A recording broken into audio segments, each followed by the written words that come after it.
छात्र धर्म की छात्र धर्म की छात्र धर्म की।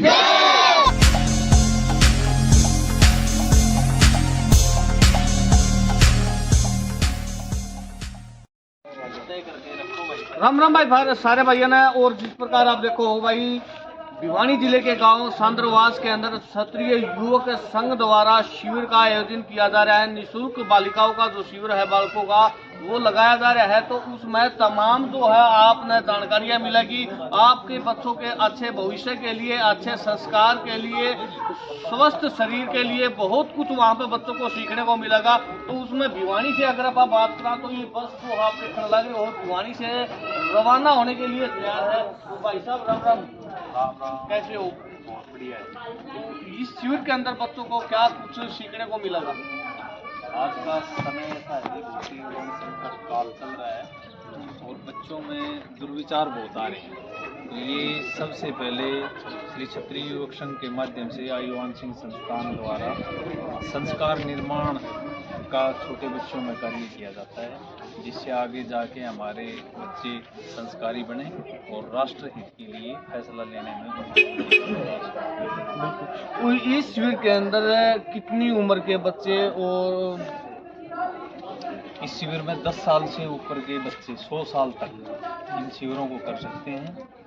और उन शिविरों में संस्कार में करण प्रणाली बताने के साथ साथ प्रैक्टिकल रूप से भी करवाई जाती है। फिजिकल वर्क भी बच्चों का होता है और साथ ही बौद्धिक के समय वो परंपराएं बताई जाती हैं जो एक क्षत्रिय के उत्थान के लिए उचित हैं और सही मार्ग दिखाती हैं। तो और इसके अंदर अगर हम बात करें तो कन्याओं की, महिलाओं की क्या कुछ विशेषताएं हैं? माता तो निर्माता होती है और उनका विशेष योगदान रहता है।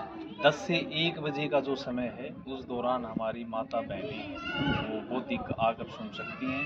उनके लिए विशेष रूप से कार्यक्रम उसमें सम्मिलित होते हैं। किस प्रकार क्षत्रिय माताओं ने वीर योद्धाओं को, तपस्वियों को और ज्ञान के सर्वोच्च शिखरों को पैदा किया और बनाया है। इसलिए हमेशा कहा जाता है कि माता निर्माता होती है और वही हमारे बच्चों का निर्माण करते हैं। तो 10 से 1 बजे का समय उनके लिए दिया गया है।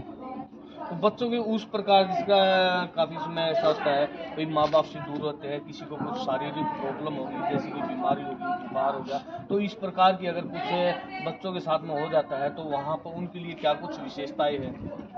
वहाँ पे फर्स्ट एड की पूरी सुविधा रहती है। साथ में इन शिविरों को करने के लिए हमारे डॉक्टर भी आते हैं और फर्स्ट एड की सुविधा है। गाँव में डॉक्टर और सांद्रवास गांव में भी हैं, उनसे संपर्क किया हुआ है। तो ऐसे किसी प्रकार की कोई भी समस्या आती है तो बच्चे को ट्रीटमेंट भी दिया जाता है। उसको माँ बाप को लेकर के एक समस्या और बनी रहती है भाई सर्दी का मौसम है, हमारे बच्चे वहाँ पर ठंड में हो गए, ये हो गए, तो उस पर उनके रहने की व्यवस्था की अगर हम बात करें तो कैसी क्या कुछ? स्कूल में पक्के कमरे हैं और हर कमरे में गद्दा और रजाई बच्चे को उपलब्ध कराया जाएगा। नहाने के लिए उनको गर्म पानी की व्यवस्था की गई है। इसके अलावा ताज़ा पानी भी उपलब्ध रहेगा।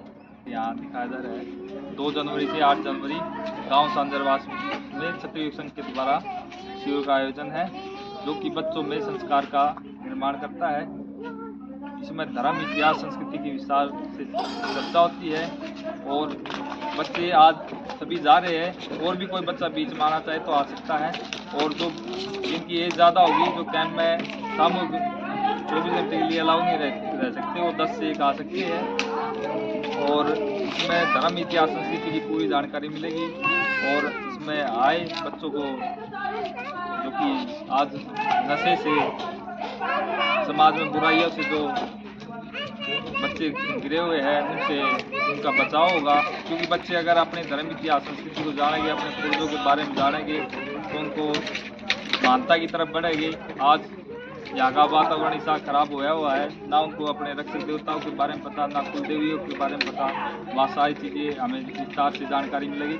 सुबह 4 बजे उठते ही रक्षक देवताओं के जाप होते, जागरण होते, उसके बाद में अपने साफ सफाई का कार्य रहता है। फिर मातृ वंदना होती है, 2 घंटे के खेल होते हैं जिसमें कि बच्चों का शारीरिक विकास होता है। उसके बाद में साथ बैठ कर जीवन करते हैं, उससे एक दूसरे का परिचय होता है। फिर 10 से 1 बौद्धिक होता है, जो कि बच्चों का बौद्धिक स्तर बढ़ता है। फिर उसके बाद में भोजन होता है, फिर 1:30 से 3 बजे तक सापा सिखाया जाता है जो कि संस्कृति का प्रतीक है। फिर उसके बाद में एक मेरी साधना पुस्तक है, उसमें चर्चा होती है जो कि जीवन में व्यक्ति जब चलता है तो उसको क्या क्या कठिनाइयाँ आती है, समाज में चलता है तो क्या क्या उसके सामने कठिनाइयाँ आती हैं, उन बारे में सारे विस्तार से चर्चा होगी। शाम में फिर गेम हो गए कुछ और जो कि मानसिक गेम हो गए, जो कि छोटी छोटी एक्टिविटी होगी। उसके बाद में फिर शाम में सामूहिक भोजन होगा। शाम में फिर हमारी संस्कृति से जुड़ी हुई कहानियाँ सुनाई जाएगी, दोहे सुनाई जाएगी। उससे बच्चों में एक अच्छे संस्कार की प्रणाली है जो कि सुबह 4 बजे से शाम तक 10 बजे तक रहता है। आज वातावरण बिगड़ा हुआ है, इसलिए एक कैंप लगाए जाते हैं। आप सबसे अनुरोध है कि आप और अपने बच्चों को, परिवार को इस कैंप में जितना भी समय आपको मिलता है शामिल करने का प्रयास करें। जय श्री गोपाल जी। कुल मिला के जो है बात वो ये है कि भाई अपने आने वाली पीढ़ी के लिए, अपने आने वाले बच्चों के भविष्य के लिए ये संस्कार निर्माण शिविर बहुत ही जरूरी है, क्योंकि इन तय बच्चे जिस प्रकार आज समाज के अंदर देखने लग रहे हो, नशे के अंदर और अन्य गतिविधियों के अंदर जो है ना लुप्त होते जाने लग रहे हैं, उनके अंदर शामिल होते जाने लग रहे हैं, तो उन तय इनका बचाव हो सकेगा और एक उनका अच्छा भविष्य, अच्छे संस्कारों का वो निर्माण कर सकेंगे। क्यों मास्टर जी? बिल्कुल सही। ऐसा है जी, सामूहिक संस्कारमयी कर्म प्रणाली जो आज ये शिविर है, ये सामूहिक रूप से बच्चों में संस्कारों का बीजारोपण करने के लिए सर्वोत्तम है। हमने भी 2005 में परम श्रद्धेय देव सिंह महाराज साहब के सानिध्य में शिविर किया। भगवान जब सत्संग और सुख,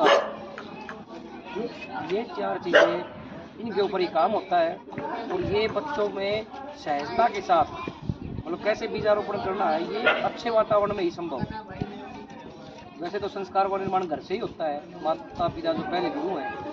आज संक्रमण का दौर है, तो आज इस व्यस्त भरे जीवन के अंदर बच्चों से माँ बाप भी कम समय दे पा रहे हैं। आधुनिकता की जो भेदचाल है, जो बाजारवाद का एक की शक्ति है जो बाजार खींच रहा लोगों को, ऐसे समय में 7 दिन के लिए एक ऐसा सुंदर वातावरण जिसमें सामूहिक रूप से ही बालकों में संस्कारों का बीजारोपण हो।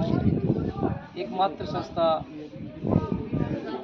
श्री आयुवान सिंह स्मृति संस्थान कर रहा है और बहुत अच्छा है। ऐसे आयोजन ज़्यादा बढ़ने भी चाहिए और बच्चों को भी चाहिए। और जो नए हैं, जो इस वीडियो के माध्यम से जो पहली बार इस वीडियो को सुन रहे हैं, तो कम से कम वो एक अनुभव 2 घंटे 4 घंटे 1 दिन 2 दिन 4 दिन अपने बच्चों सहित माँ बाप को जाकर वहाँ पे देखना चाहिए कि कैसे वहाँ पे ये संस्कार निर्माण कार्यक्रम चालू है। आप ये मानो आपकी खुशी 50 और 60 साल के बाद इस बात पे निर्भर करेगी कि आपके बच्चों का चरित्र कैसा है और बच्चों का व्यवहार और बच्चे कैसे हैं।